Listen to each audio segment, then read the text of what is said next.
Yep. Okay, thank you. If I may know, this is second year or first year students, yeah? This is first year, third semester. Okay. First year, third semester. Okay. Okay. Yeah. Yeah. Good afternoon, everyone. Let me check here, so I can just share my screen. This is for 2 hours. Yeah, I see in the schedule. Yeah. Yeah, but I'm okay. If want to finish it early. Yeah. Mm. We'll see how it goes. I'll see how it goes. Yeah. Yeah. It's okay. Uh. But the maximum is 2 hours lah. Do you see my screen? Yes, I can see. The PowerPoint screen. The slide. Yeah. Can. Okay. So good afternoon, everyone. Yeah. My name is Zulfan. I'm from Group Technical Solutions from Petronas. And as requested by Dr. Shafira and Mr. Azri, that I'm going to talk a little bit on the gas turbine cycle, or the Brayton cycle. Let's see, yeah, how I can deliver this. Hopefully that you can understand this. And so this is going to be my outline. So I divided this talk into three parts. So we will introduce you a little bit on the gas turbine itself. What is gas turbine actually? And then a little bit on thermodynamics of the gas turbine. And then I put also some examples that we can do together, see if the time permits. And then I will show you as well on how to do a kind of like a simple simulation for the gas turbine. So you are first year, third semester, and I'm not really sure if you have been exposed to icon, for example, or symmetry. Have they done anything with the? Have you done anything with simulation, or not yet? They do the simulation.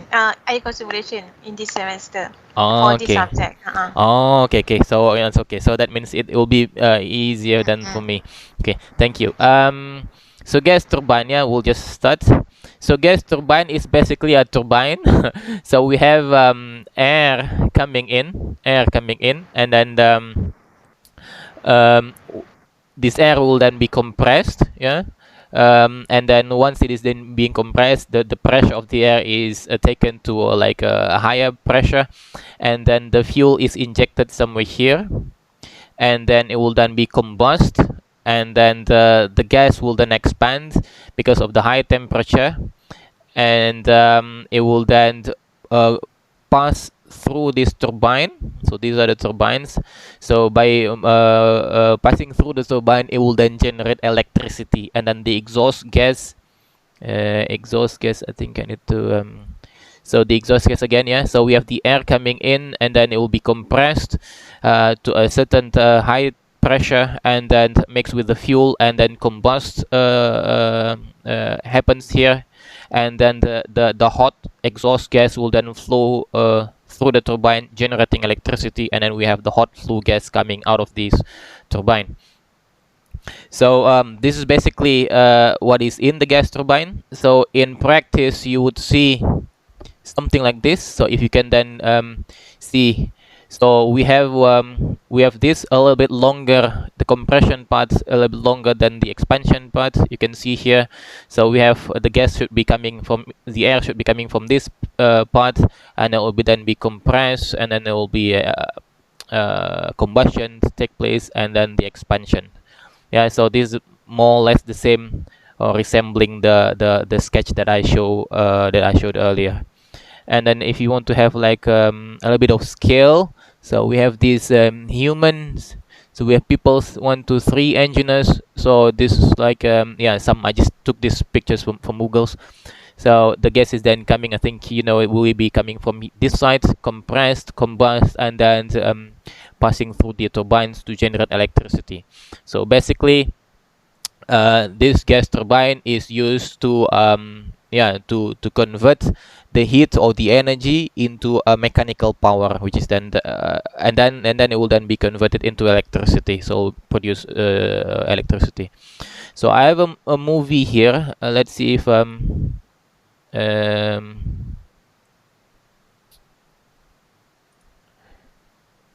uh, let's see if you can hear this. Yeah, can you hear the sound? No, No. Dr. Zufan. Maybe you need to share with the audio on, I think. How do I do that? Yeah, because I knew this is going to be a problem, but I forgot on how to do that. So Maybe you need to the share, and when you uh, share, you need to tick include system audio. share here. Ini ya. Uh, sh- Maybe you cancel the sharing first. Okay, so I'm not sharing anything, right? Oh, share the okay, the here. Microsoft. Okay, okay, okay, okay. Cancel, and then When you click share, I the click left side has include system audio. I click share again, and then the left side includes, okay, include system audio. Okay, and then okay, thank you. Let's see. It's the sound is there. Yes. Okay, okay, okay. Let's just watch this 1 or 2 minutes video to get a feeling on how what this is actually. Yeah. Air. A lot of gaseous molecules floating all around us. It's great for breathing, and it turns out it's great for getting lights turned on. That's because air, along with abundant natural gas or other fuels, are the ingredients that combine in a gas turbine to spin the generator that produces electric current.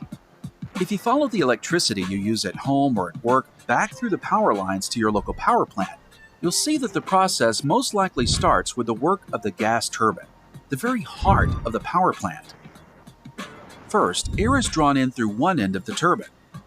In the compressor section of the turbine, all those air molecules are squeezed together, similar to a bicycle pump squeezing air into a tire. As the air is squeezed, it gets hotter and the pressure increases. Next, fuel is injected into the combustor where it mixes with the hot compressed air and is burned. This is chemical energy at work. Essentially, this is what happens in your family car's engine, but at about 2,900 times more horsepower. Actually, it's exactly like the turbine engines on jet airplanes. The hot gas created from the ignited mixture moves through the turbine blades, forcing them to spin at more than 3,000 RPMs. Chemical energy has now been converted into mechanical energy. The turbine then captures energy from the expanding gas, which causes the drive shaft, which is connected to the generator, to rotate. That generator has a large magnet surrounded by coils of copper wire. When that magnet gets rotating fast, it creates a powerful magnetic field that lines up electrons around the coils and causes them to move. The rotating mechanical energy has now been converted into electrical energy because the movement of electrons through a wire is electricity. In what's called a combined cycle power plant, the gas turbine can be used in combination with a steam turbine to generate 50% more power. The hot exhaust generated from the gas turbine is used to create steam in a boiler, which then spins the steam turbine blades with their own drive shaft that turns the generator. What you end up with is the most efficient system for converting fuel into energy. And that's your GE Gas Turbine 101.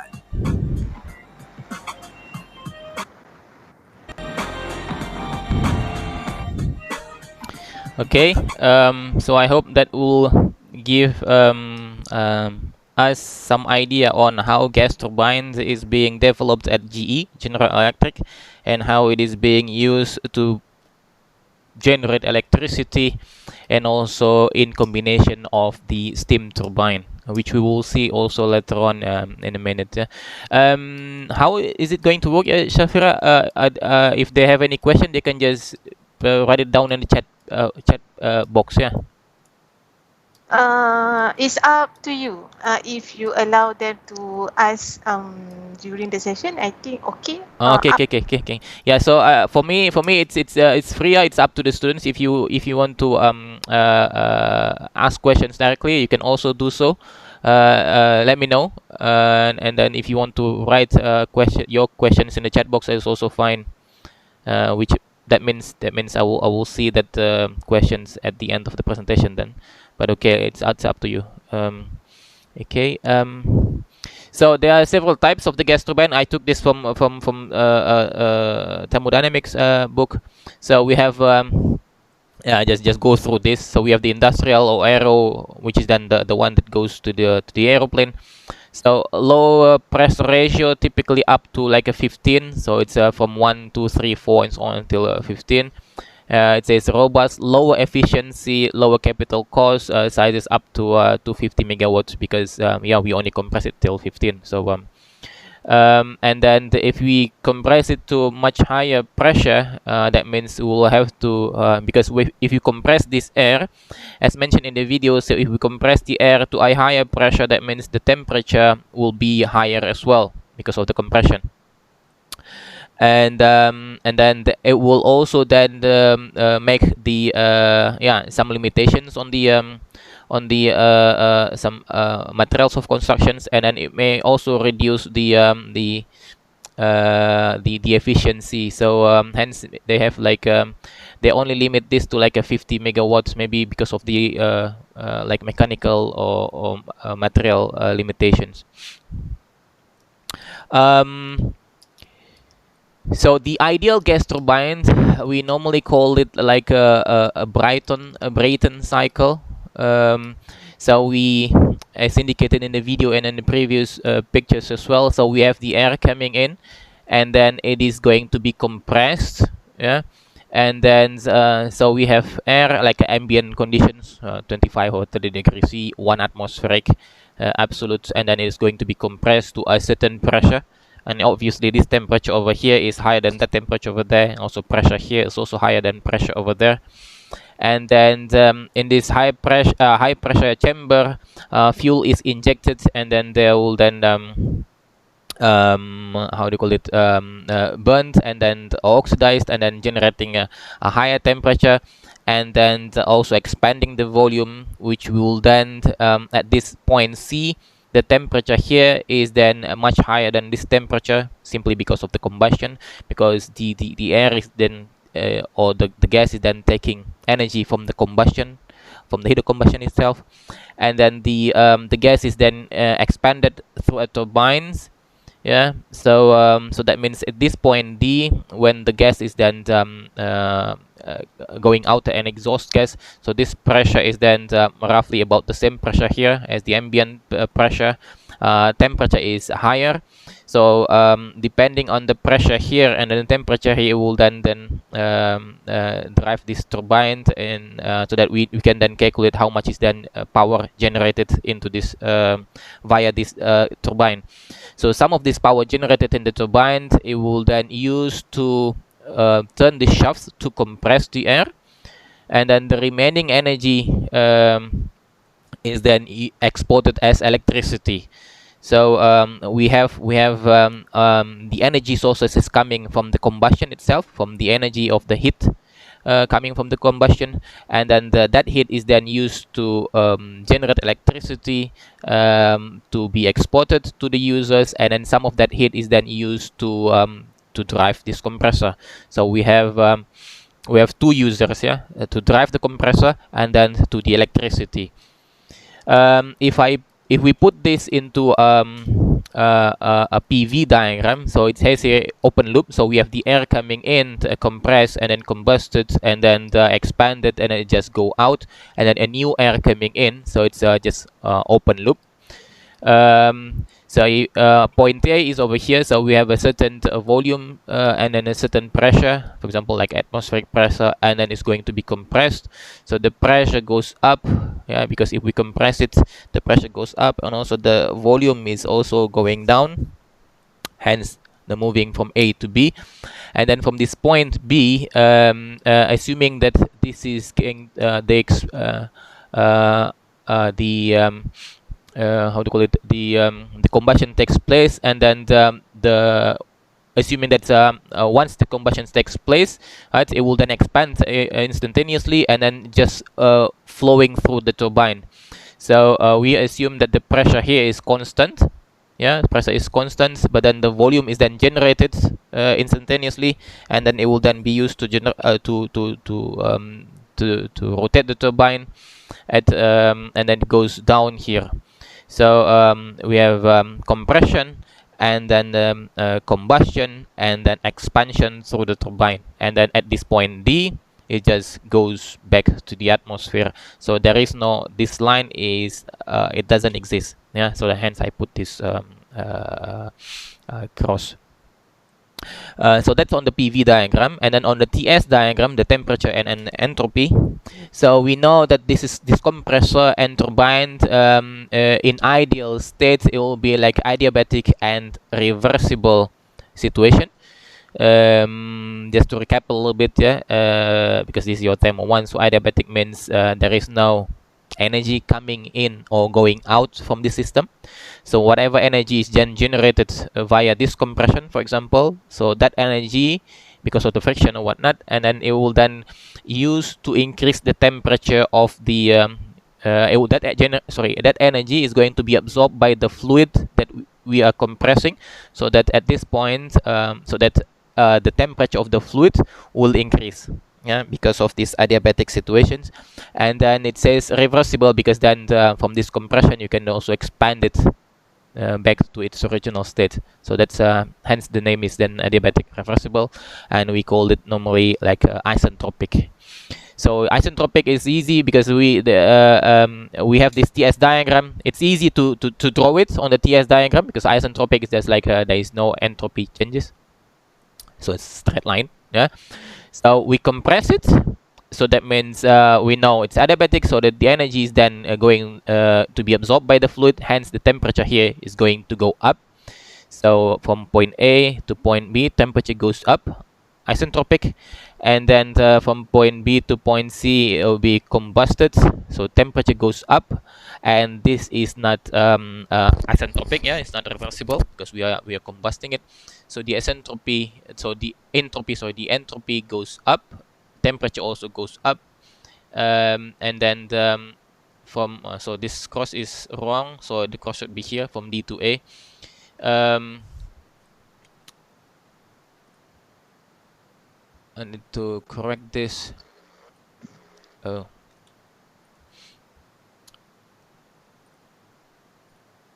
So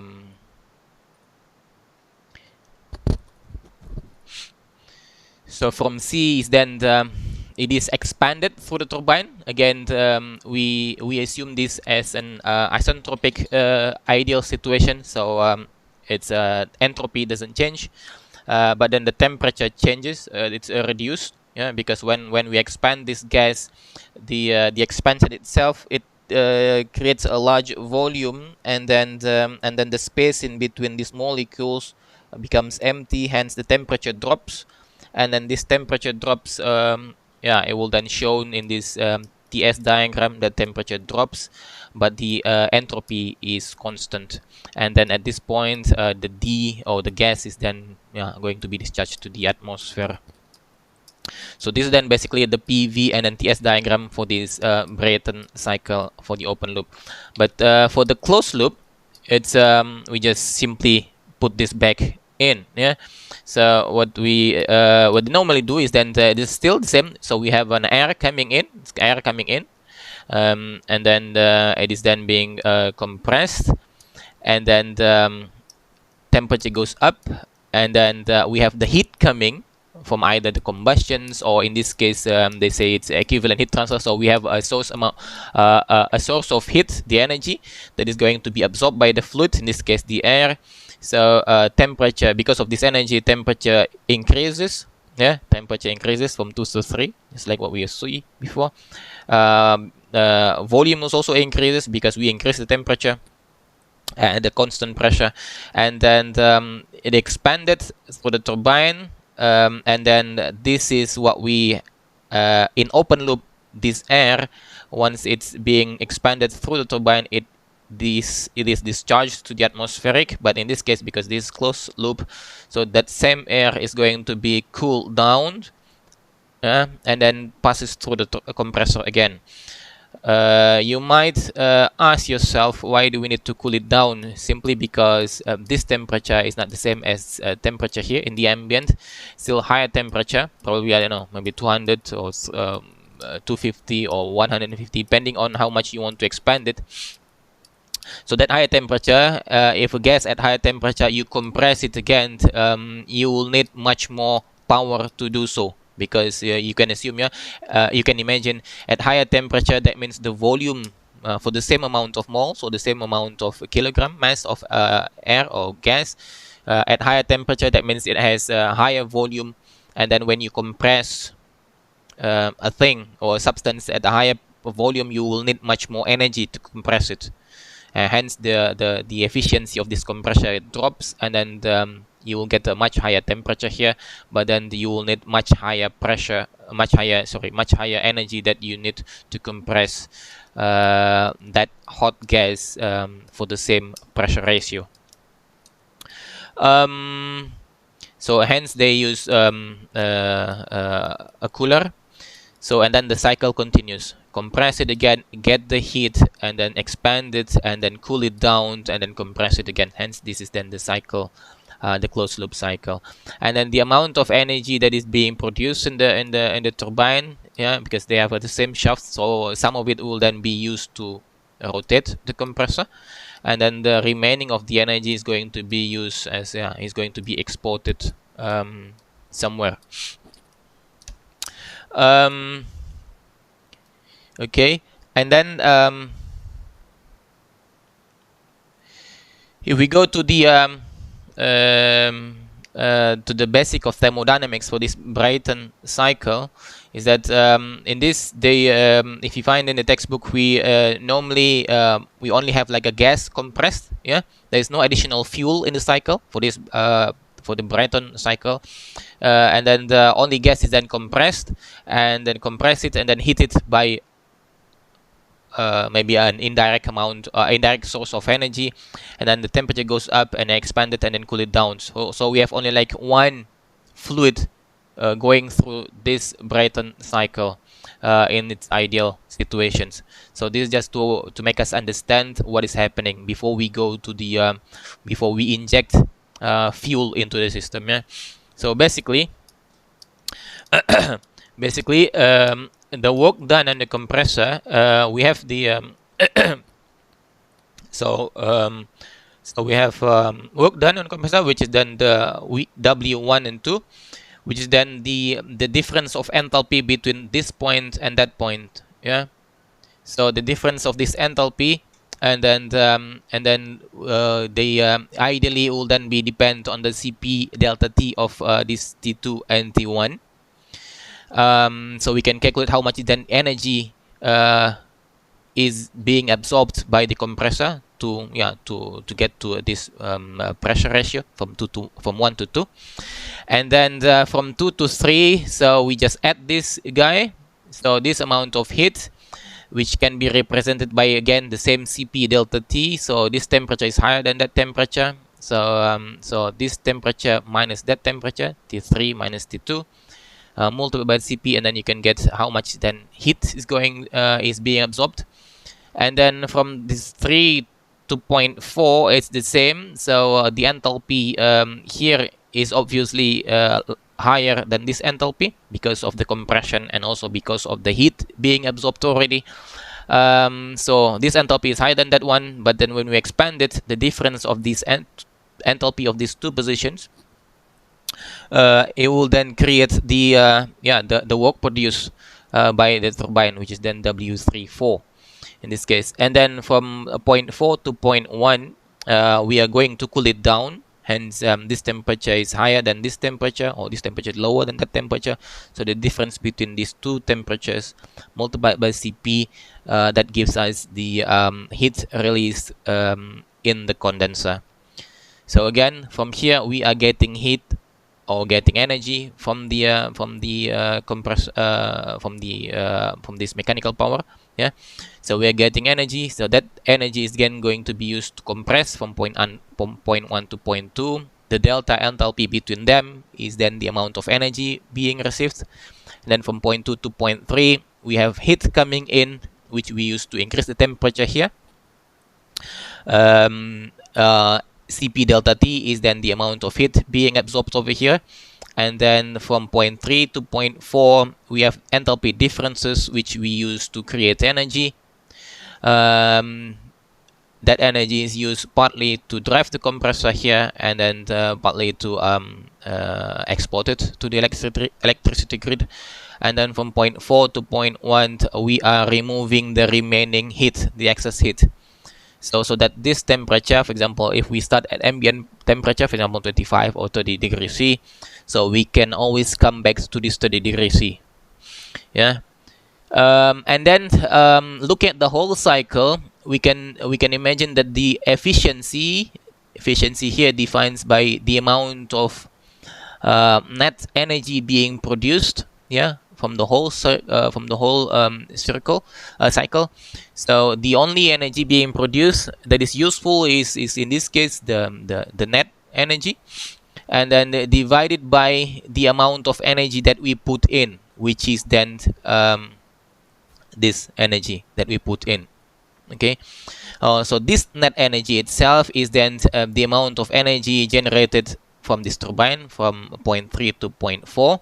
That is then the gross energy. So this is then the energy that being produced originally, and then some of this energy is being used to drive the compressor. So this amount of energy minus that amount of energy required, that will give us the net energy. So that net energy divided by this energy coming in, that gives us the thermal efficiency. So W34 minus W12, so 34 minus 12 divided by this energy over here. So we get our efficiency, the thermal efficiency. So if you plug in this 34 over here, so plug in there, and then the CPT to T1 over here, and then the Q23 over here, put it there, and then hopefully you will end up in this expression. Yeah. So you can see in this expression, you can see now. So this T4 and T1. So T4 and T1. It's basically it's then the heat removed. Yeah. Basically you can say the heat, the amount of heat, it's proportional to the amount of heat being removed in this condenser. So if you can imagine here, so if this number is big, yeah, T4 for example, T4 is much higher. So that means T4 minus T1 is a big number. So if this is a big number, so it means that makes the overall here will become a big number. So 1 minus a big number will be a small number. Yeah, again. So if the T4 is a big number, so it means we are moving too much heat in the condenser. So that means this part is going to be a big number, and then the whole fractions will also be a big number. So 1 minus a big number will be a small number. So that gives us a small or a low efficiency, a low thermal efficiency. Yeah. So in this case, we need to make sure to increase the efficiency of this cycle. We need to make sure that we extract the energy here, we expand it as much as possible so that this temperature is as low as possible. How about the heat gain? Yeah, there's also another interesting situation here. So to increase the efficiency, we know we need to do that. We need to reduce this temperature as much as possible, so that we are going to reduce this part. And then we could also do one thing. We put more energy into the system, like this guy. So this T3 minus T2. So the higher this number, means the more energy that we are putting into the system. So that means this part is going to be big. So if this is going to be big, so this part is going to be small. 1 minus a smaller number will give us a big number, which is a high efficiency. Yeah. So basically, to increase the thermal efficiency, what we need to do is then put more energy as much as possible, and then remove as low energy as possible. Yeah, put as much energy as possible, and then remove as low energy as possible. That's the shortcut way of thinking to increase the efficiency of this cycle. That's also another interesting fact on the isentropic relation. Because of the isentropicity of the process during the compression and then the expansion, adiabatic and then reversible, so we can use this expression, yeah, where the ratio of the temperature in and out, the ratio of temperature here in and out, is the same as the ratio of the pressure in and out to the power of this gamma. So it's more like this gamma is Cp over Cv. So yeah, I don't know what's the correct word for that. Yeah, I don't remember. So I think there's a heat capacity at constant pressure and a heat capacity at constant volume. So that's the gamma. And then for like a diatomic gas, it's about 1.4 or something. Yeah, typically. So this expression, they find it to be true for ideal situations. So the ratio of this temperature in and out to the pressure in and out to the power of this gamma, and then that is for the compression part, and then for the expansion part, the same expression holds. Yeah. Also the ratio of the lower temperature to the higher temperature equals to the lower pressure to the higher pressure to the power of gamma. Yeah, this. So lower temperature, lower pressure. Sorry, the ratio of lower temperature to higher temperature equals to the ratio of the lower pressure and higher pressure to the power of this gamma. And if we then if we know the temperature here, like ambient for example, and then we let it compress, for example, I don't know, to let's say this ambient is like 30 degrees C, and then we let it compress until 150 degrees C. So that means the ratio is about 5. And then we heat that up until a certain number, and then we let it expand until the ratio of this temperature is also about 5. And then we can equate this. This will be equal to that number, and then this expression will be equal to that expression. And then if we plug in this T1, T2, T4, T3, T4 into this expression, you'll get this expression. So efficiency equals to 1 minus P4, the ratio of the lower pressure to the higher pressure to the power of gamma minus 1 divided by gamma. So okay, so so half an hour already. So let's see if you let's do some exercise here, so that I'm not the only one thinking here, talking here. So let's do. So we have I think if you I don't know if you do you understand this, because this is not to be memorized. Yeah, it is just enthalpy and then Cp delta T. That's it. And then the efficiency is then the net energy divided by the energy coming in. So this is not a rocket science, and this is a bit I think this is a bit tricky. So but I think the ratio of the lower temperature to the higher temperature equals to the lower pressure to the higher pressure to the power of gamma minus 1 divided by gamma. Yeah, so this is the only expressions that you need to like sort of memorize, but I don't think it needs to be memorized. And then using only these all equations, yeah, if you can write it down, we will do this. Yeah,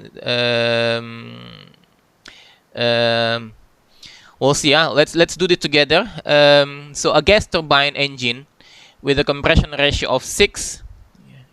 Yeah, compression ratio of 6. That means we come back here. So this is then P1, for example, and then this P2 is then 6 times P1, because we are compressing it to 6 times higher. So that's what it means by compression ratio. So if you go back to here, so that means P2 is then 6 times P1, so that means P1 divided by 6 P1, so it means you have 1 over 6 over here. So 1 over 6. utilizing ambient air, ambient air. So you can take so that means pressure is about 1 atmospheric, temperature is about, I don't know, 25-30 degrees C, depends on what you want, and then where you are located. And due to its material construction limits, so the maximum permissible temperature in the turbine is 760 degrees C. So if it goes to here, so from here to there, we compress it 6 times. And then from here to there, because we can only achieve like 670 degrees C, so be it.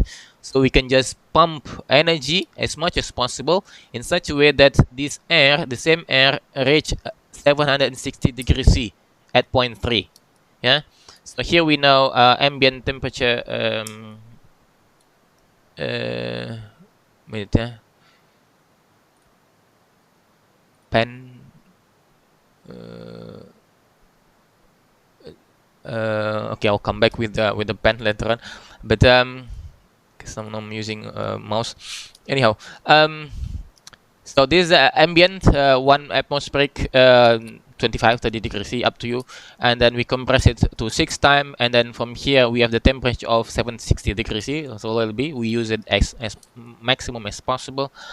And then the heat capacity of air is assumed to be like 1 kilojoule per kilogram Kelvin. So the heat capacity, which is then the CP. So this CP, so because this is only like air throughout, and then we neglect the influence of various temperature into the CP. So we assume if the CP is constant, what would be the amount of energy being produced, being required here, amount of energy being absorbed here, amount of energy being expanded here, and also amount of energy being removed over there. So because all of these, they need CP.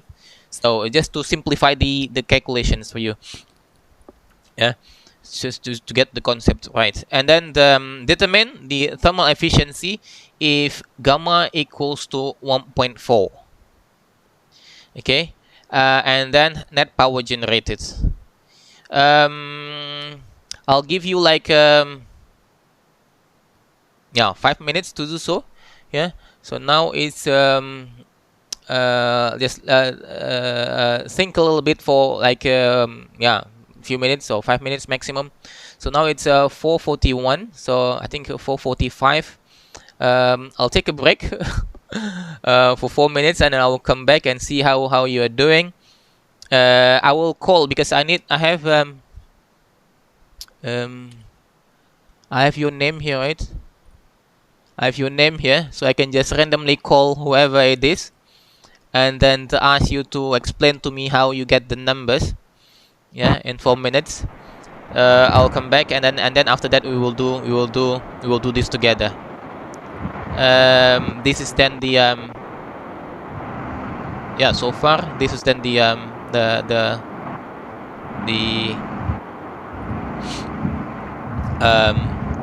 the data. Okay, I'll come back in 3 to 4 minutes.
Um,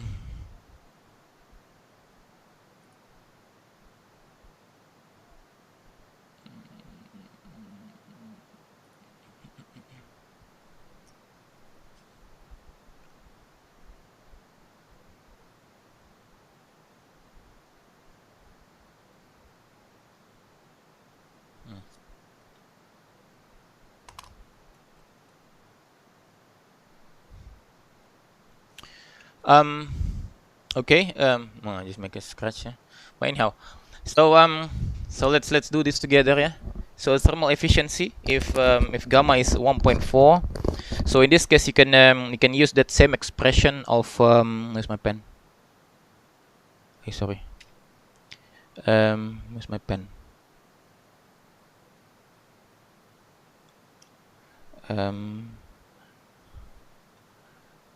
Need a pen.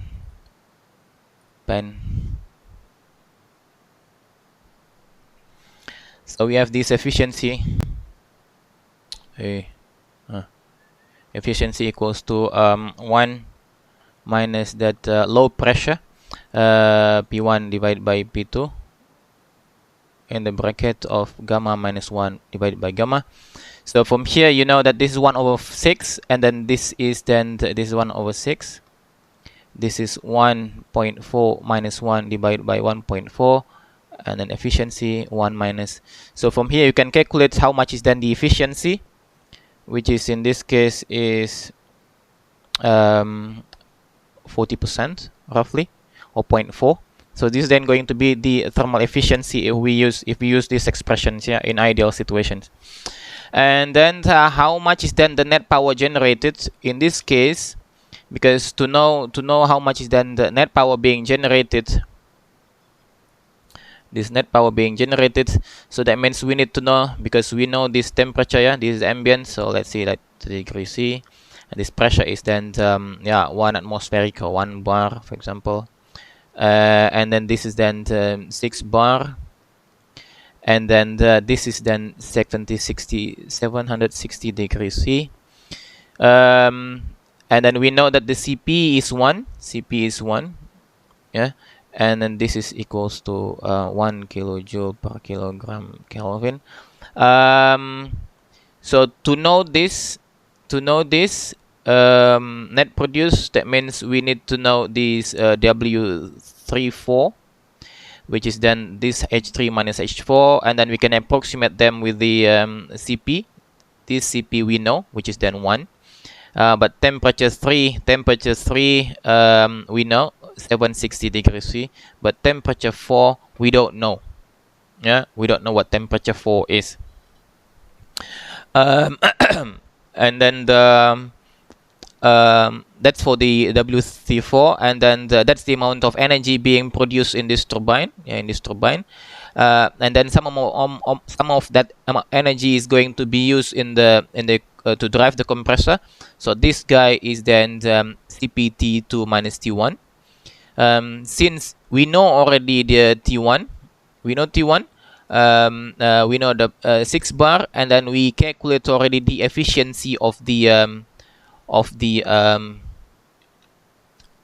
this one. So if we use this efficiency, so that means we get 40%, and then in this we know that this is ambient, like 30 degrees C for example, and this we don't know, but this is then 1 over 6, and this is 1.4 minus 1 divided by 1.4. So from this expression you can calculate T2. Yeah, you can calculate T2, and it is somewhere how much is that? Anybody can give me the number? So T1 is 30 degrees C, means it's 30 plus 273. Be careful, sorry, be careful that all of this temperature, the pressure is in bar or atmospheric, that doesn't really matter. They will cancel out, but then this temperature, it has to be in Kelvin, and then you cannot cancel out if it's degree C. In degree C, it's the ratio in degree C is different than the ratio in Kelvin. So all of this temperature has to be changed to Kelvin. So 30 plus 273 divided by T2, 1/6, 1.4 minus 1 divided by 1.4 to the power of. So you'll get T2, which is how much? How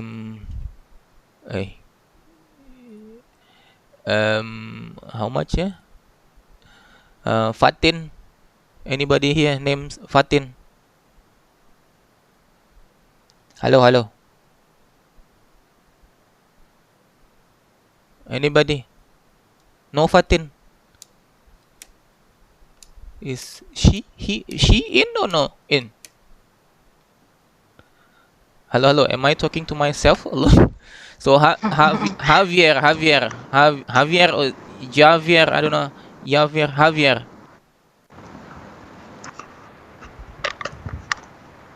Fatin and Javier should respond. I think they are not. They are doing something else. Yeah, that's the that's the danger of this distance learning. Yes. So we don't know. Yes, Javier respond to your question in the chat. Yes. So how much is then the T2? Yeah, Javier. How much then the T2?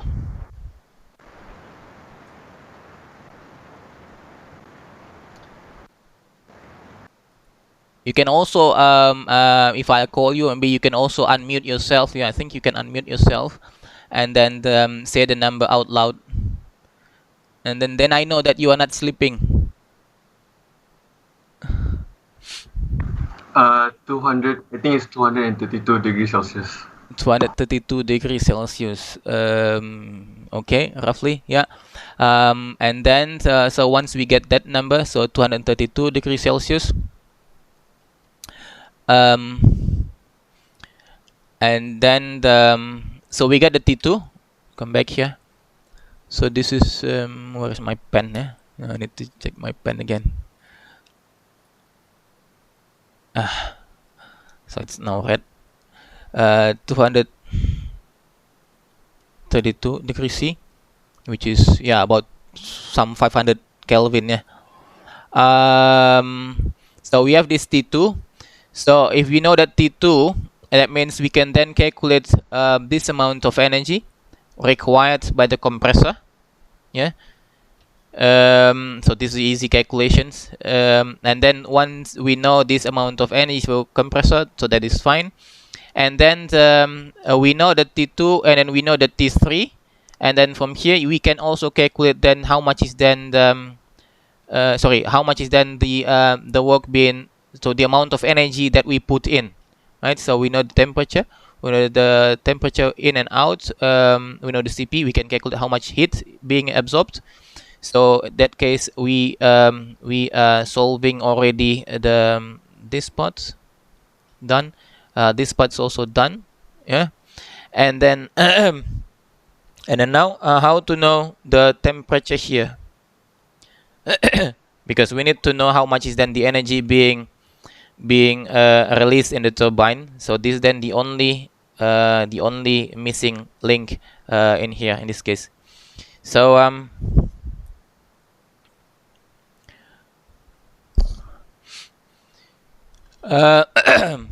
in this case, we have calculated the efficiency of the system, which is then 40%. So we can safely assume, okay, so this then is efficiency of the system. So if we look at this equation again, so we know that we know this, 30 degrees C, and we know this, which is then how much? 232 degrees C.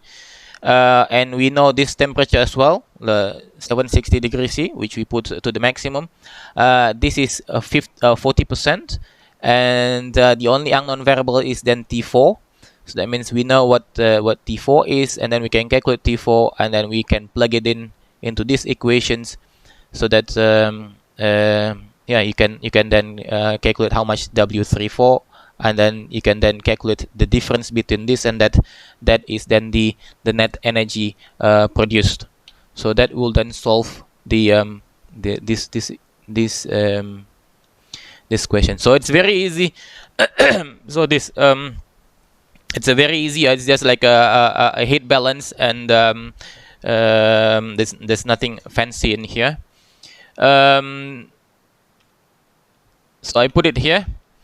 Then now the gas turbine. So the example number 2. We are now 455. Example number 2.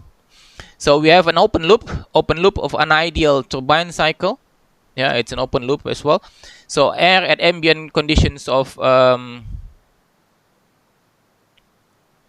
30 degrees C, 1 atmospheric.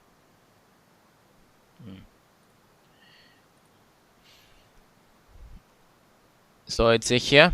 So it's entering the compressor via a 2-inch pipeline. Yeah, the compression ratio is 3. So that means P2 divided by P1 is 3. So we have 2-inch pipelines, and then if we assume a constant velocity of this air coming into the coming through the 2-inch pipeline is 3 meter per second, and then this gamma is 1.4, and the same heat capacity of 1, and then the air is heated to 800 degrees C. So this is then the temperature 3. So we have we have turbine compressor, and then it's going to be expanded. So we have so this is 2-inch pipe, 30 degrees C, 1 atmospheric, and then the velocity is 30 meter per second through this pipe. Yeah. And then gamma is 1.4, heat capacity is 1, and then this temperature is 800 degrees C, as it says over here, before expanded to 200 degrees C. So the expansion here is 200 degrees C. Calculate the isentropic compressor power. So how much is then the heat energy being put in here? How much is this? And the amount of heat required. So I put it there. So Q, how much heat being injected into this heater, and then how much is then power being generated. Yeah. So 1, 2, 3, and then your job is then also, once you get this number, you can then vary the compression ratio. It was 3, right? This P2 minus divided by P1 is now 3. So you can vary this. You can also vary this inlet and then outlet temperature. Yeah, you vary this, number 1, you vary this, number 2, and then you vary this, number 3, and then observe the efficiency. So you know that efficiency is then this is 3, this is then 2, this is Q1, for example. So you have then the W3 minus W2 divided by Q1. So this is then your efficiency. Yeah, so for these conditions, you need to calculate W3, W2, and then Q, and then you calculate then the efficiency, and then you can then vary how much then the pressure here, the pressure ratio. So in this case, you can use the same expressions of this expression. Yeah, because you know inlet temperature. You know the compression ratio, this is 1.4, and then you can easily calculate the temperature too. And then you get the T2, and then so you know then you get the T2, right, from that expressions, and then from this T2 and then T1 over here, we can calculate the amount of heat required for the compressor. So you get this guy. And then once we know this temperature, if we heat it to 800 degrees C, you can then calculate how much is then Q1. Yeah, Cp this T minus that T, and then since we are let's say you compress it to 200 degrees C, so that means Cp delta T. So you can calculate this W3. So you can calculate W3, Q1, and then W2. So you can calculate then the efficiency for this particular constant, and then you can then vary this pressure ratio vary the inlet temperature, vary the outlet temperature to see what the efficiency looks like. Yeah, so it's a kind of, so this exercise is kind of like a repeating of what I've said before. What we have done in the previous example, just as well. So I put this into Excel so that you know. So so we have P1 1 atm, and then the T1 is 30 degrees C, it's 303 Kelvin, and then this is then the gamma 1.4, and then from that expressions, T1 divided by T2 equals to P1 P2 gamma minus 1 divided by gamma. So you can calculate how much is then the temperature out with this P2 divided by P1 3, and then you can calculate how much P2, and then from here you can calculate how much is then the energy required. Yeah, 111 kilojoule per kilogram, and then from this temperature to that temperature we know how much heat being consumed, and then we know temperature here, temperature there, and then we know we can calculate the W34, and then we can then calculate the efficiency, which is then the 74%. Okay, so in this case, if you use this, I will ask someone. Yeah, I'll ask someone, because we have two now efficiencies. So the efficiencies that we can calculate from this expression, from this expression, or from and then we have also efficiency that we can calculate from these expressions. So I'll give you also I'll give you like 4 minutes.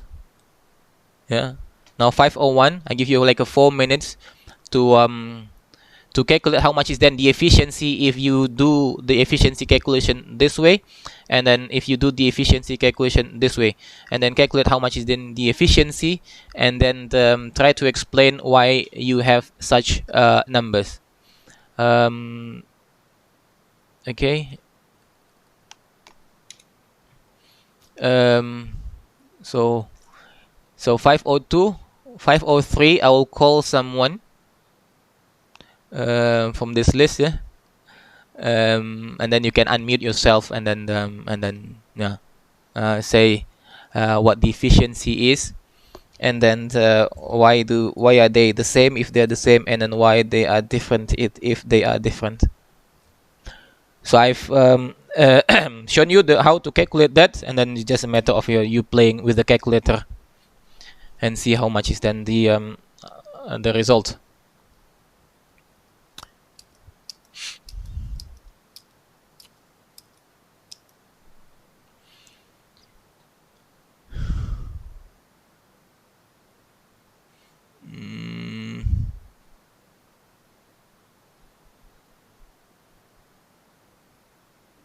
How many of you? Yeah,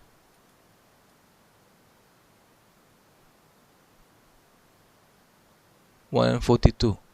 Okay.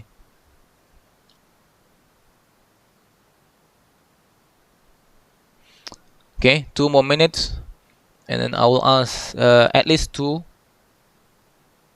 students.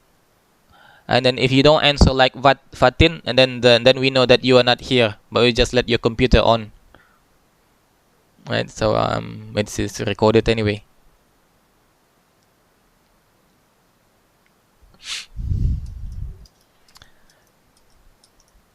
I'll pick randomly.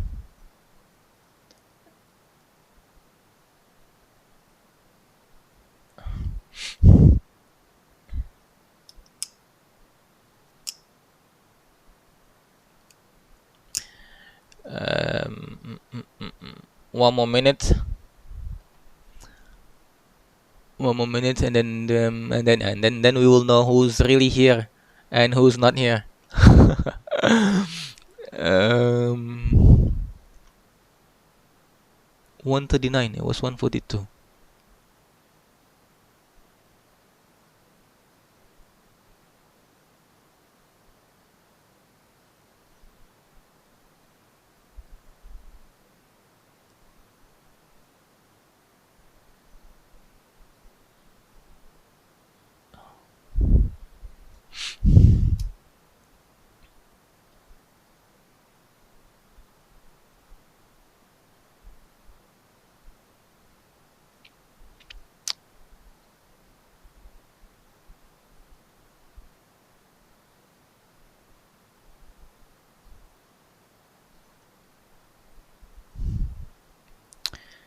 Okay, 505. You can unmute yourself. Yeah, if I call your name out loud, and then you can unmute yourself and then tell me the answer. So Muhammad Fakhri. Hello. Can I unmute him? No. Muhammad Fakhri. Hello, hello. Okay, Muhammad Fakhri is not in. Loshini. Hello. Yes, sir. Yeah. I cannot compute, sir. Sorry, I cannot get the answer. So how far are you now? So what do I'm you still get? trying, sir. So what do I'm you still get? trying, sir. What do you get so far? So how much is then the T2? Wait, sir. I've shown you how to do so, yeah.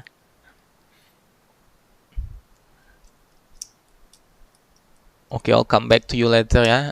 Now, Ainun, is Ainun here? Hello.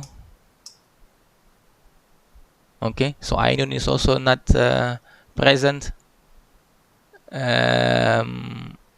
Amirul Akil.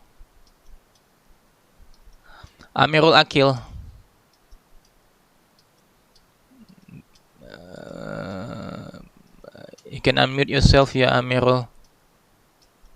Okay, you are also not present apparently. How many students are present actually? Yeah, actually.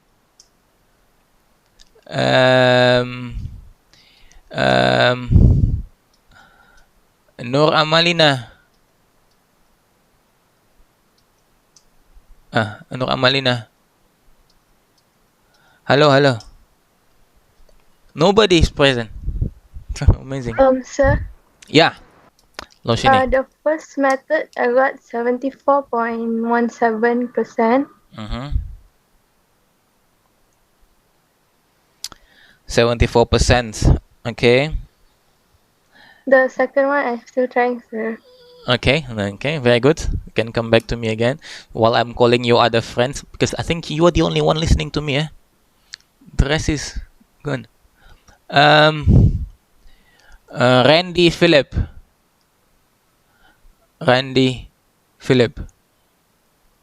Hello. Randy Philip. No. Samson.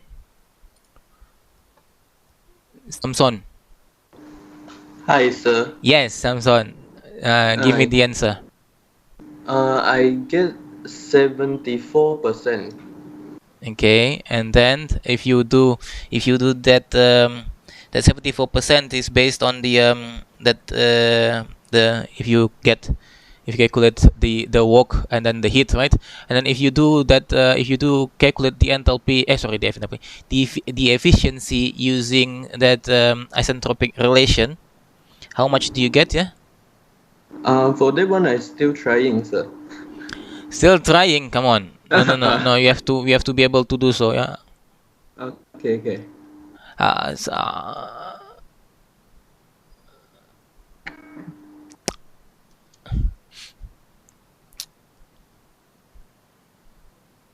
Ridwan. Oh, next to you. Ridwan. Hello. Ridwan. Come on. It's so this teaching in this manner is not very effective, because if the students is now 133, so because then I don't know whether you understand this or not. And now I know that some or most of you, at least the one that I've been calling several names, and most of them are not available. They just let their computer on, but they're not here. Muhammad Zulhanif. Hello.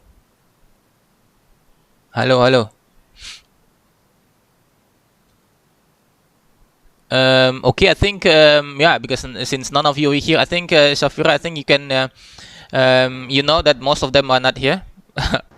Yes. except Loshini and Samson, and then the other one, which I don't remember. The three are there, the rest are not here.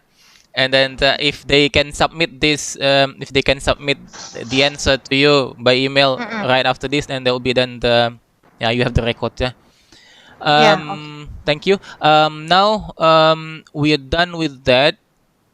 So it's you can calculate as well from this expression, yeah, and then you can compare. So basically, if I do it myself, I'll get the 74%. So we both get, or 3, 4 of us, we get it the same number, 74%, and then this is then the 27%. So this is simply because we are using different temperature ratio, right? So T1 over T2 is 0.73 in this case, and then T4 divided by T3 it's 0.44. So temperature ratio from here to there and from here to there is different. Hence, we are getting a different number here and there. So, but that doesn't really matter. But at least now you know. And then if I vary this pressure ratio and then this temperature, which means I also varying this amount of heat into the system, and then varying the amount of the temperature that I would like to vary here. So 1, 2, 3, and then see how much is then this efficiency is being as the results of these variations. If I plot it, then I will get something like this. So if I vary T3, yeah, from 800 degrees C, I vary it down to to some numbers, to I think 350 degrees C, 400, 450, 500, and so on and so on. So we get the efficiency as we know it, yeah, because we have explained this in the beginning. So the higher the temperature 3, the higher the efficiency as we see it. So the higher the temperature, the higher the efficiency. And then the T4, that is then the temperature downstream of the turbine. So we know this, we discussed this already. So the lower the temperature, if you go to the left, means the lower the temperature of the exhaust of the turbine, the higher your efficiency. Yeah, we know this. This is just to strengthen that understanding. And then if we see this P2, the pressure ratio, the lower the pressure ratio, the higher the efficiency. Yeah. Why is this the case? Because the lower the pressure ratio, that means the lower the amount of energy that you put into the compressor. So if you say the lower the pressure ratio, that means the amount of energy that you give to the compressor. That means the amount of energy that is being generated and then exported as electricity will be higher. Yeah, so we have a certain number of energy minus a smaller number, so that means the efficiency will be also higher. So again, the higher the temperature here, the higher the temperature here, the higher the efficiency. The lower the temperature here, the higher the efficiency. The lower the pressure ratio, the higher the efficiency as well. So that's how you can play around later on if you want to design this. In your PDP or later on in your work here, you have to be careful on these handles. So you have to be able to make sure that you get this three under control in such a way that you can maximize the efficiency of this Brayton cycle, for example. Do you have any questions so far?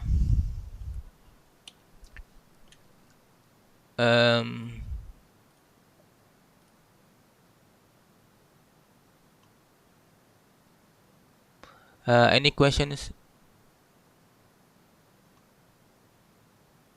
No questions.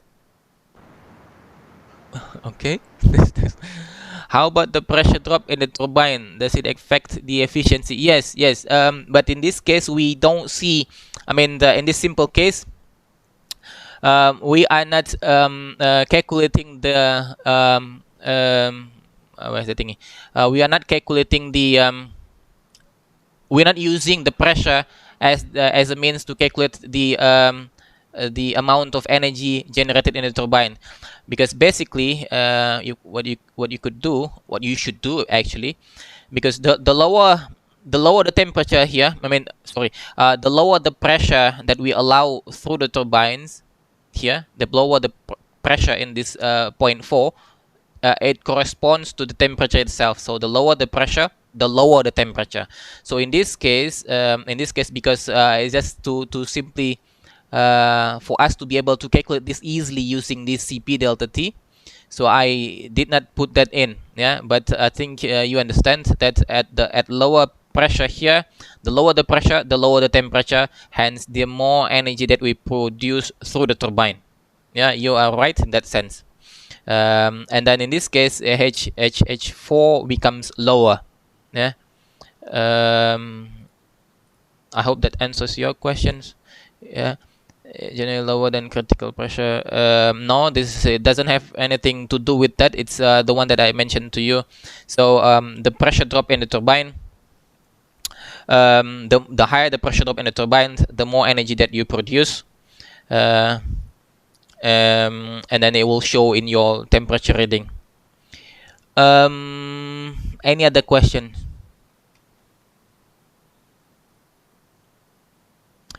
No. Okay. How we want to get the system in? How we want to get the system is constant C. Is constant C. I don't understand what this means. What does it mean by constant C? Yeah. Anis, I don't know what this means. Maybe you can unmute yourself and then try to explain it to me. Is constant C? What is C?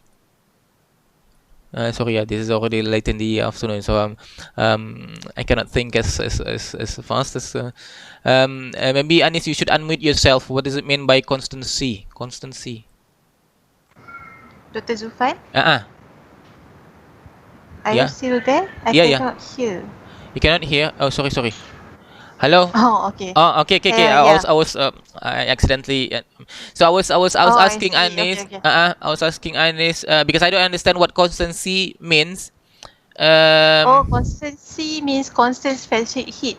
Oh, okay. How we want to get the system? Oh, okay. So this one you will not get this. Yeah, in practice you will you will not get this.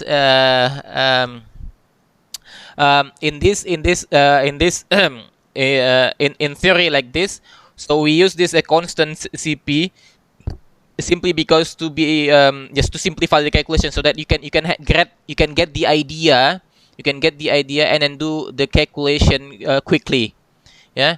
The end result would be the same, because to increase the efficiency of the cycle, you know what to do: reduce this compression ratio, increase, put more heat, and then expand more. Expand more means you reduce the pressure here as much as possible, which also if you reduce the pressure, you will also reduce the temperature here as much as possible. So that's basically the idea and the main message. And then yes, indeed, if you want to do the calculations more accurately, you have to take into account all of these factors of the enthalpy, yeah, which takes into account as well the later on we will do the process simulations, yeah, and give me like 2 minutes or so.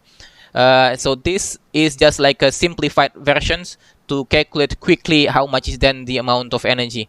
So the numbers that we have been getting from these examples, these are like a ballpark figure numbers.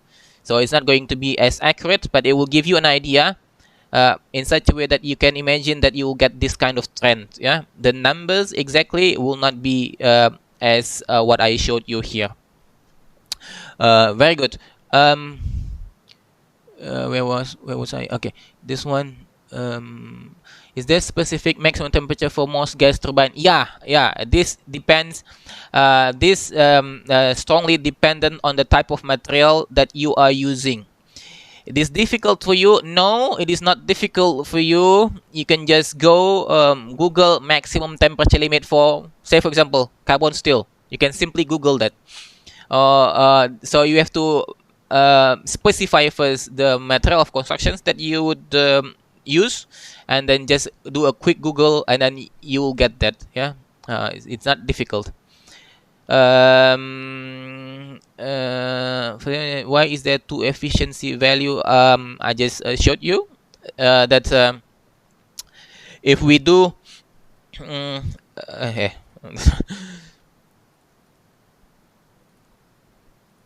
So this is then the efficiency value, the correct way, not the correct way. This is then the efficiency value as we understand this. Yeah. So we generate the. I need to put my.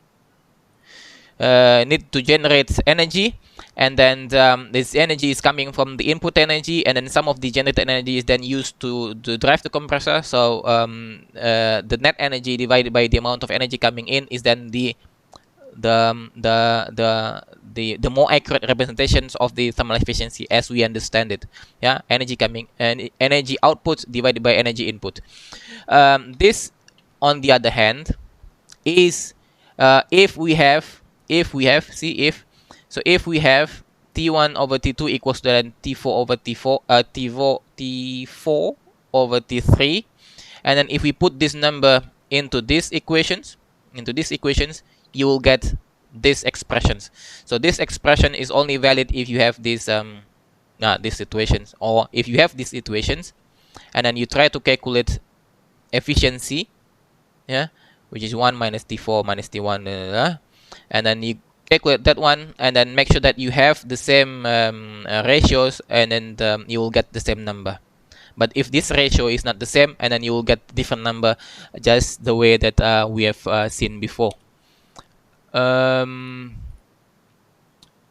Yeah.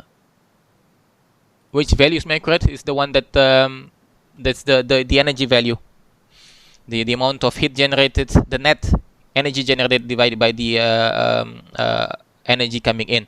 And then the other one is then if you have that ratio constant. Yeah. So both is basically accurate. It's just like if you have a certain conditions that you have the ratio is then constant, the ratio of this temperature is constant, and then you can use these two expressions. They will give the same numbers. But if the ratios is not constant, like the one that we see here. So see, sorry.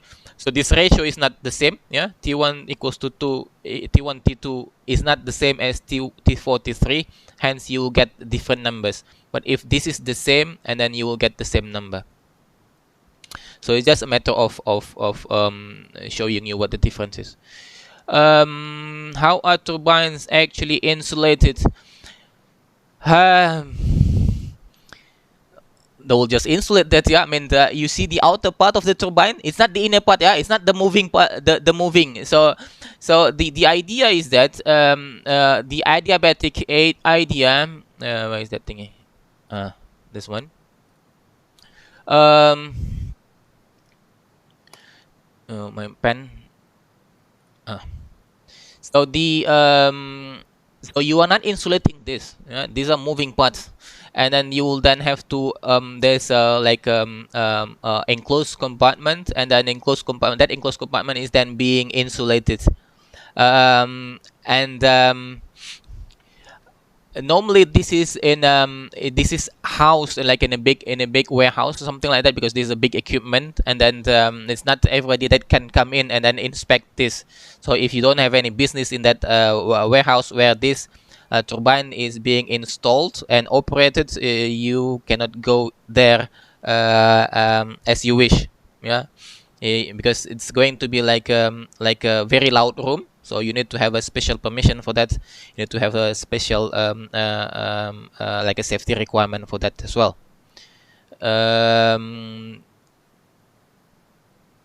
Okay, I hope that answers your questions. If not, you can always ask me. Any other questions?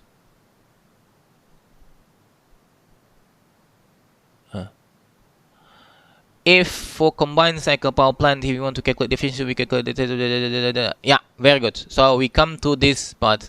So I think with that questions, we are moving forward to the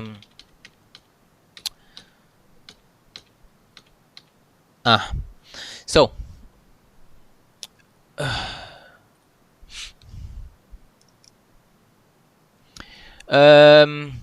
so we have been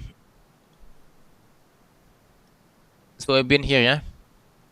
So we have energy coming in, and then electricity going out, and then some of the heat is then being used to compress the air. So the exhaust flue gas, this is still hot. This is still hot, yeah. High temperature is still high, like 200 degrees C, 350 degrees C or something. This is what the temperature as we have played it all along. So this temperature is still too high, and then we can still reuse this temperature to generate steam, for example, in this case, and then you can use this steam for heating, for example. Yeah, and then so this is what we call like the one type of cogeneration. So we co-generate electricity and then steam for heating. So that's one type. Another type is that we generate electricity, and then the exhaust gas is then used to produce steam, just like this one. But then this steam is then going to be used to drive another turbine, which then creates another amount of electricity.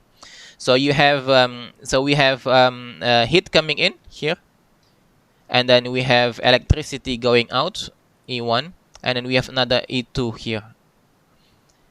Yeah, so we do like a heat balance around this. Is there any other heat coming in? So so this E1, beware, this E1 is a net value. So means this E1 is then the energy or electricity generated minus the energy being used to drive the compressor. So this is the net energy, and then this is then the energy generated by the steam turbine.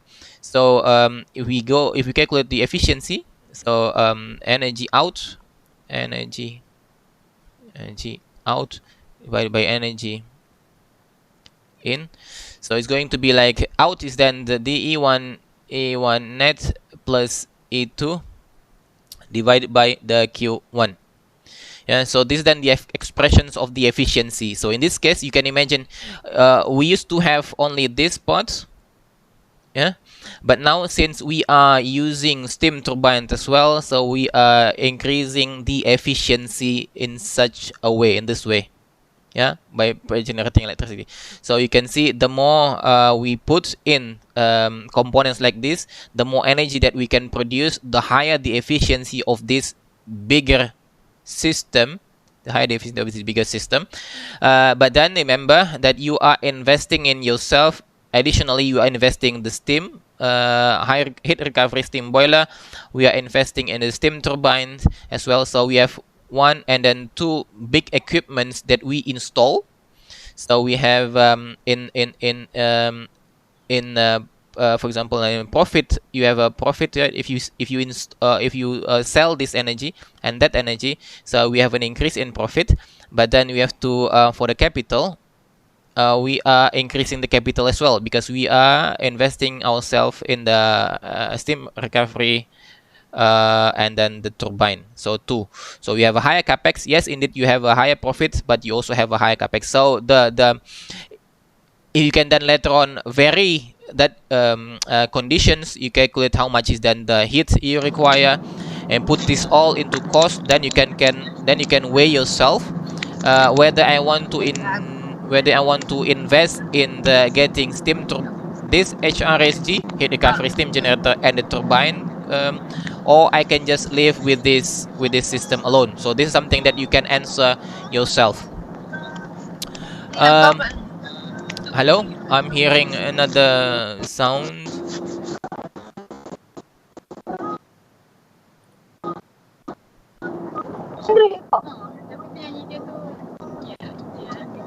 No Fitri. Hello. Could you please mute your... So this No Fitri is not aware that she is still online and she is already doing something else. So 5:30. So I will show you. Okay, I think I'm done with this. Yeah. I think I've answered your questions. Yeah. Hopefully.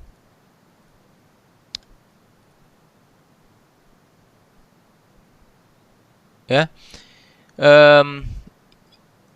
Okay. Thank you.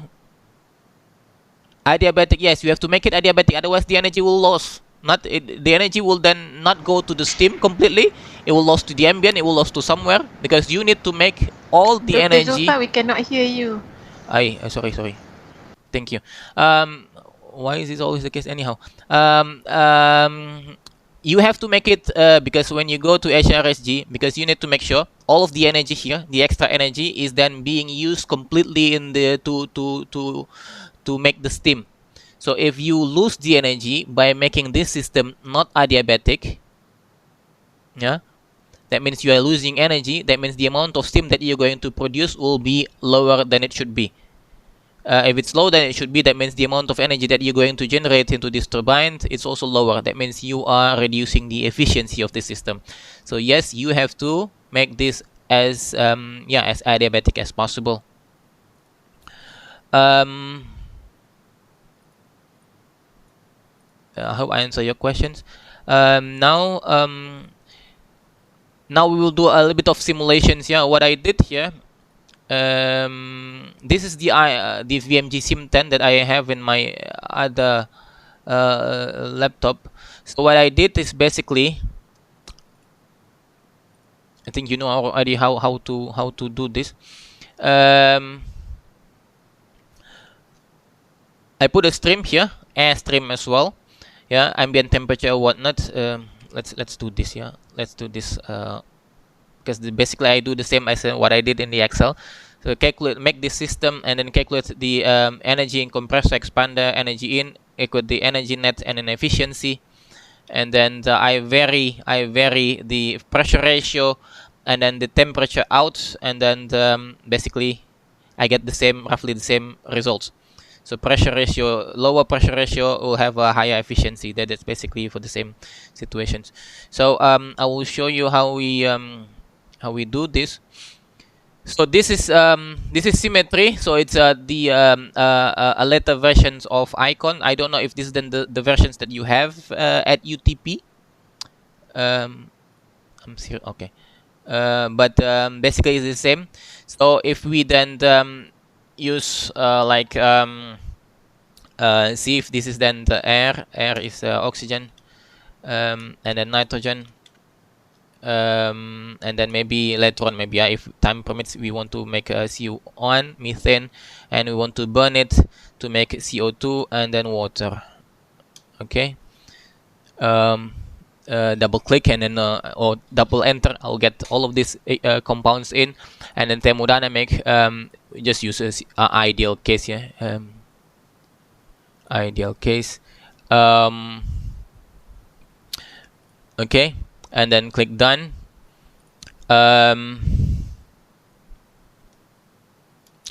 So just drag and drop. You know this, just like yeah, I mean this is recorded so that later on you can come back if you forget on how to do this.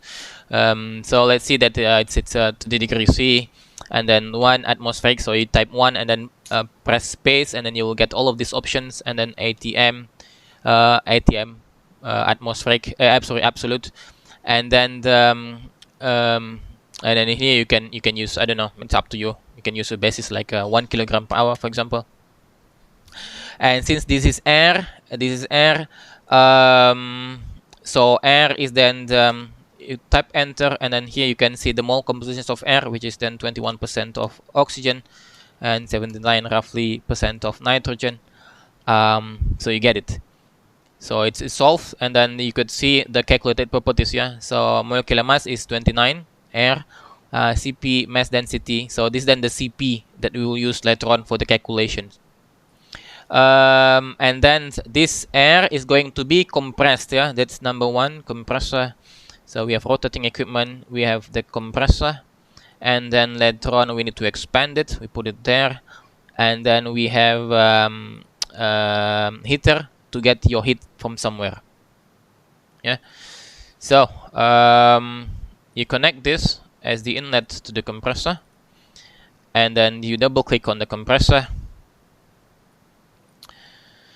So from here, so in S1 is then in, so we know what temperature in, pressure in, flow rate, compositions, and then the mass is always balanced. Yeah, so it's Symmetry or icon will automatically put the same mass what we put in. In will be equal to out, so that out, so it has to have the same mass, but then the conditions we don't know. So we need to specify this. See, for example, yeah, pressure ratio is 3. As we have it in our case, and then see if we then because it's a very ideal, so let's say we have 100% efficiency. So 100% efficiency, it will then calculate for us 100% efficiency, pressure ratio of 3, and then it will then calculate for us the temperature goes up to 140 degrees C. And in this case, how much do we have? Sorry. 140. Can you see this? What I calculate simply using that efficiency, these expressions, I get 141.7, so it's close to this 140.6. The results is already there, so it's solved. It's just like a matter of you, this is solved already, but there's no stream out, but the data for that stream is already here, so it's just that you can just connect it, and it is calculated already. Cancel. And then you connect this to the heater, and the same goes with the heater. So the inlet is being defined already, is already defined. And then here we assume, like we assume in our Excel calculations, delta P is 0. Yeah, so we assume pressure is constant, the same way that we see in this this. So pressure is constant from B to C. So pressure is also constant from this point to that point. Temperature out is 800 degrees C. 800 degrees C. And this is then gives us like this Q, 200 watts for this flow rate. Yeah, it's 1 kilogram per hour of flow rate. What I put here is not the same, so I use different flow rate because I have the data on the 2-inch pipe. 2-inch pipe. I know the density for this at these conditions, and then I can calculate then how much is then the volumetric velocity, and then I can calculate how much is then the flow rate, and then I can calculate how much is then the heat required in kilowatt. So this is then 0.07 kilogram per second. In this case, it is 1 kilogram per hour. So our flow rate is much more compared to this flow rate. It's only 200. It is solved, and then it's just a matter of like connecting it to the stream, to the flow sheet, and then from here, so we have 0.1, 0.2, 0.3, and then we are going to calculate the 0.4. We are expanding this gas. So the same again, because these are like a simple calculations. We assume like 100% efficiency, and we are going to reduce the temperature or the pressure. So for example, if we stick to our example, so if we then reduce the pressure temperature to 200 degrees C, that means we are going to reduce the pressure down to very vacuum, so 13 kilopascal. So this is apparently not really it doesn't make any practical sense unless if we have a vacuum pump there. But nonetheless, just to give you an idea, so if we reduce the temperature or if we reduce the pressure, if we expand it to 13.76 kilopascal, you get a lower pressure. But then if we expand it only like to ambient pressure, 1 atm, temperature is still 538 degrees C. Okay, so this is then the pressure and temperature, they are positively or directly correspond to each other. So the lower the pressure, the lower the temperature. And in this case, if we don't have any vacuum pump, so we just expand it to the ambient pressure, we will end up with a much higher temperature than we thought we would have. So this will give us much more practical results, but then for the sake of being consistent with our example, we just use the 200, and then from here we can then calculate the amount of Q. So and then you could also do, because we want to calculate the efficiency, right? So you could do in this symmetry or icon, you can have a process calculator over here, and then put it there so we can see, okay, energy in. So the only source of energy in here is the energy that is going into the heater in this case. So we double click on the heater, and then we just right click, yeah, you click it, left click, and then right click, and we go to copy connections, and then we can just put it there, and then right click again, and then paste connections. Yeah. So, and this is watt. So energy in is 200 watts. So this is copy connections from here, and then paste connections over there, and then energy compressor, which is also energy in. Yeah, if you ask me, because we need that energy. So this energy, okay. So same, right click, copy connections, and then right click, paste connections. So you get the same number, 31.28. It's also in watts. And then the energy produced, or in the turbine, this is the same. So double click, and then the out, copy connections, and then the paste connections there. So net energy, which is then the amount of energy produced here, the amount of energy being produced in the turbine, yeah, energy produced, minus energy is being used, because the some amount of this energy is being used, because as we have repeatedly say, the amount of energy being produced here is going to be used to move the compressor. So energy net is then the energy produced minus energy being used as the compressor. So you get the watt. And then efficiency is then the amount of the net energy being produced from the system, energy out, divided by the energy in, energy that we supply into the system, which is there, which is enter. So 75%. That is then the amount of energy if we calculate it. If you calculate that based on the energy out divided by energy in. Yeah. So this is then the efficiency. So if we the energy that I calculated, that we calculate manually, is about 74%, and then how much is energy being calculated here? 75%. So it's yeah, it's in the okay range, yeah, because we assume constant CP. But if you see this, the CP, for example, CP in is 29.19 and out is 29.59 kilojoule per kilomole. So the CP is different because it takes into account obviously the effect of the temperature difference, which we don't do that. So this difference of CP will make a difference in the energy calculations, a slight difference as we saw it, and also gives a slight difference in the energy produced, energy consumed, and also the efficiency calculated. But nonetheless, it's about in the same ballpark, 74-75%. Yeah. So and then if you want to make the variations just like what I did here, if we want to vary this, for example, I take this efficiency, for example. So we go to tools, and then there is this case study. You go to case study.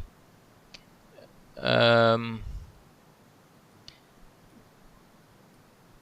go to case study, and then we have to specify the independent variable and the dependent variable. The independent variable is the one that we want to vary. For example, in this case, we want to vary the pressure ratio, right? So we double click on this, and then we vary this pressure ratio. We right click, leave this case study window open, yeah, and then you can just right click and then add to case study 1, which is Yeah, case study 1. If you rename it to something else, and then you will get a different different name. Sorry, case study 1, and then as independent variable, because this is what we want to vary. Yeah, this dark color is something that we input ourselves. It's not like light or not thin letters like this. These thin letters are calculated number.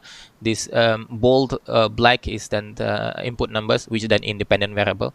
Click OK.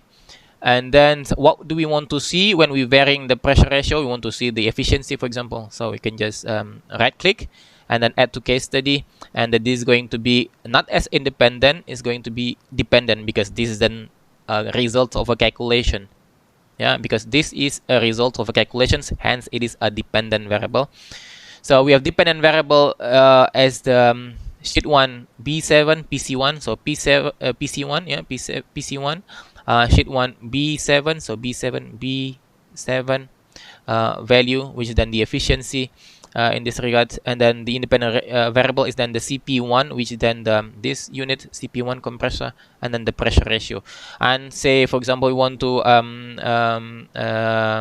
yeah, from 1.5 for example, or from 1, want to vary it until 6 for example, and then I let it the point to be 11, sorry. So it will then calculate, it will then make a partition from 1 to 6 in 11 points. Yeah, so 1, 1.5, 2, 2.5, 3, and so on and so forth until it gets 6. We have 11 points. Okay, it says ready, and then you can just run, done, and then you can go to the results. So at pressure ratio is 1, that means you are not compressing anything, so there is nothing, right? No, nothing. And then you compressing it to 1.5, 2, and so on and so forth. So we get this efficiency calculated, and then we can see the lower the pressure ratio, as we understood that before, the higher the efficiency. Yeah, so it's we get the same insight. So we go to plot. So the higher the the lower the pressure ratio. Generic. I need to make plot configurations. Y is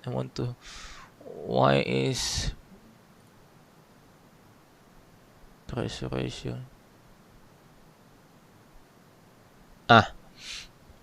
So where can I see that? So this is basically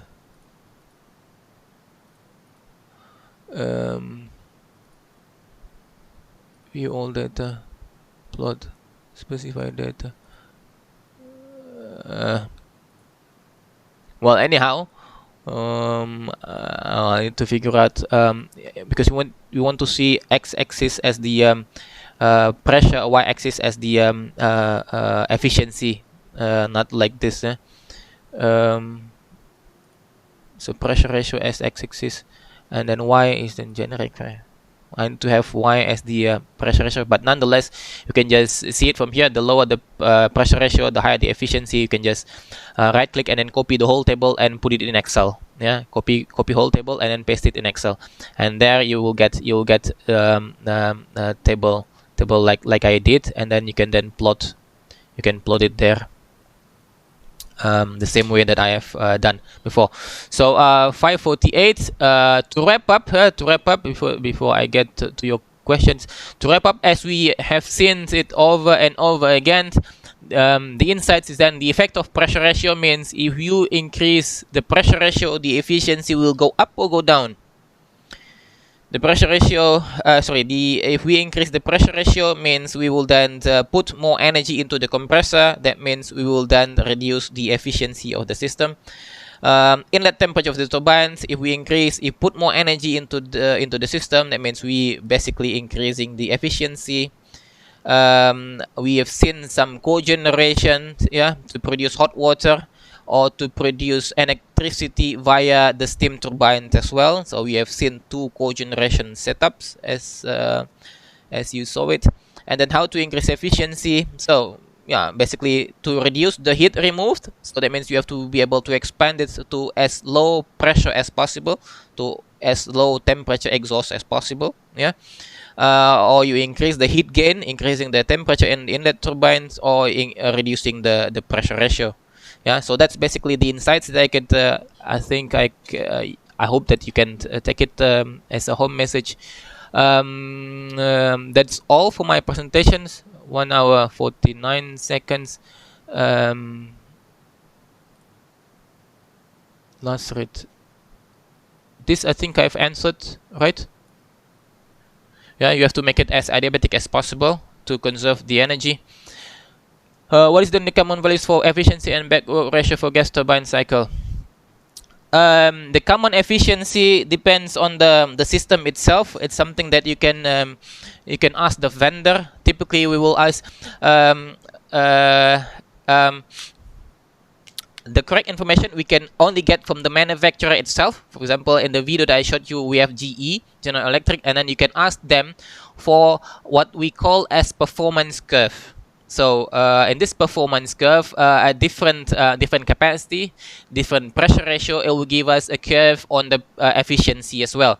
So you can see the efficiency as a function of the capacity and an function as a function of the pressure ratio. But typically, you could say for this thermal efficiency to electricity, from the thermal to electricity, it's about 30%, maximum 40%. It's that low, yeah, for one single gas turbine. So it's that low.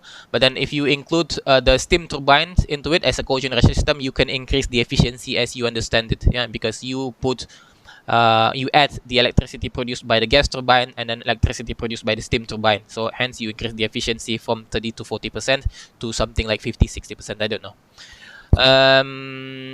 For the question just now means this question, Arif, I think, why an isentropic lower than the calculated. Oh, that one. This because I think you would understand this. Both this system is isentropic, yeah.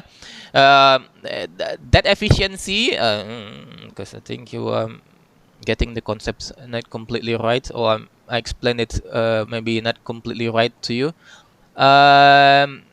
This system, this ideal system, both of these, compressor and turbine, this is all isentropic. The difference in this efficiency calculations, this is then our normal way of doing the calculations for the efficiency, yeah, as you understand it. Net energy out divided by net energy in. And then if you have a situation where your temperature ratio is the same, and then you could use this expression as well, because if you put this into this expressions, hopefully you will get to the same expressions that I have. So if you have these conditions, you could also calculate the efficiency using these expressions. But if you do not have this ratio, as I showed you here, if you don't have this ratio, that means you cannot use these expressions because you don't have these conditions. That means you cannot use this, yeah.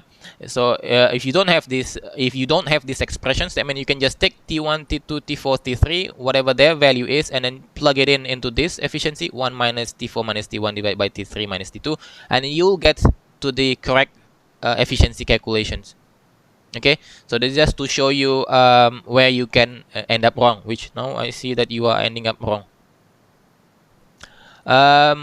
Okay, I hope I understand. Yeah, Vivian, if you still miss it because your question is voted by 12 students, so that means at least 12 other students are in the same confusion level as you were.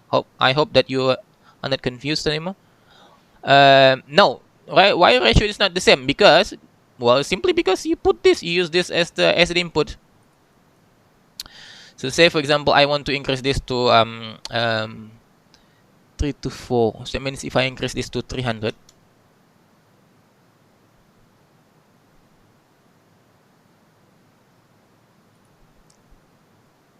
is the same?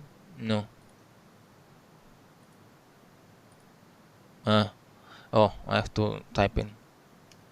See, if I increase this to 300, this so I need to make this 0.73, yeah, 400, 538. 530. 525. Roughly.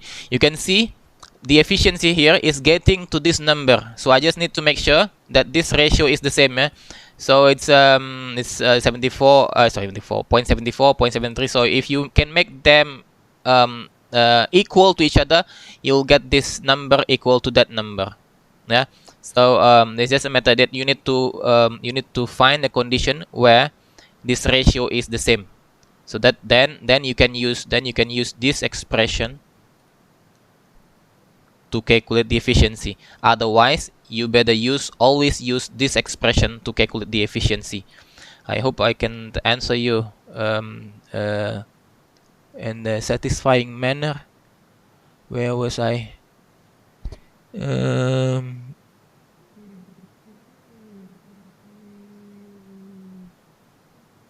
I don't remember. I'm lost now. Where was I? This one I think I've answered. This one, usually what facilities are used to treat the exhaust gas from the gas turbine in industry? What facilities are used to treat the exhaust gas? What do you mean by treat? What you mean by treat is then to remove harmful gaseous stuff. It's in all kinds of industries. It's all in kinds of typically like a power plants or refinery or petrochemicals, because they have this all flue gas. Since they cannot, but this is out of this topic. Yeah, I'm not really sure if this is what you are asking. But the bottom line is that if you are discharging any harmful component into the environment, you are not allowed to do so. So you have to treat it. So you have to make sure that what you discharge to the environment is in the safe and acceptable range. Otherwise, you have to treat it. Yeah, that's in all kinds of industries. Also not only gas, but it's also liquid and also solid. Oh, this one I think I've answered. What is the maximum adiabatic efficiency that we can achieve in real industry steam turbine? Adiabatic efficiency turbine. Again, this is what this is for the steam turbine only. Steam turbine only. Oh, okay. So that means you are asking me the efficiency here, yeah, not the efficiency of the whole system, because the efficiency of the whole system is what I've mentioned to you. It's about 30% to 40%, not more than that for this one cycle. But if you have a cogen, then you can increase the efficiency. But if you say that the adiabatic efficiency of this turbine, typically, again, that depends. The same answer goes to the compressor. You have to ask the manufacturer for that performance curve. So depending on the flow rate and the capacity, also the pressure ratio, you will get a different efficiency. But typically, maybe you will get like 60-70% of this efficiency.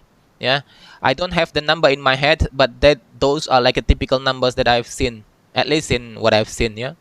Some of them, but that doesn't represent the whole turbines in the world. For more accurate numbers, you better ask or consult the or you can just Google yourself performance curve of a turbine or performance curve of compressor, and then you will see that performance curve, and then you will see the adiabatic or polytropic efficiencies. Yeah, I think I've answered your questions here, Shaida too. If not, Vivian as well. If not, then let me know.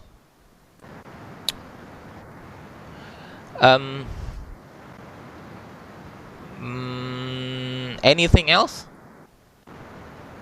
Yeah, you're welcome. Any other questions so far? This is being recorded, yeah, right, Safira? Yes. Okay, I'm not sure who is click on the start recording. But it's okay.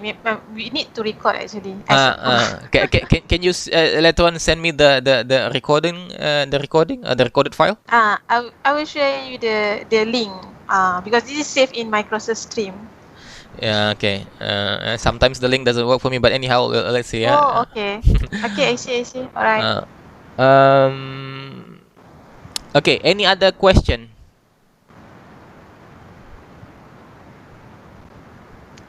Dr. Zulfan, I would like to ask. Hey. Okay. Okay, regarding because the student currently doing the integrated project, Uh-huh. and we advise them to use icon as well. For example, if they need to find some values, so they can use the icon, and most of the group use icon for the whole one cycle that you mentioned, that you Yeah, show us just now. Uh-huh. So then they also asking me about the manual calculation, because the manual calculation is different with the icon. So what do you think about this one? Should they focus on the icon only, or the manual calculation no need to be done, or they did the manual calculation but the different is what we call, this is common one, right? There will be some difference between the manual calculation and from icon. Yeah. I mean, I've shown you. Yeah, this is my manual calculations. Right. If you could go back to this example, and then sorry, my manual calculations, and this is my icon calculation, and then you can see my efficiency is more or less the same. 74, 75, and then if I put this number in 0.07093, 0.07 0.0707093 kilogram per second, space kilogram per second. So that number, yeah. And then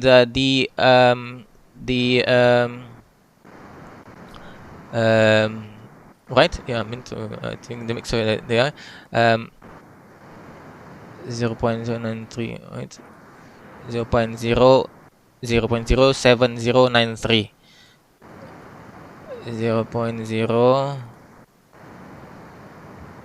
0.07093 kilogram per second.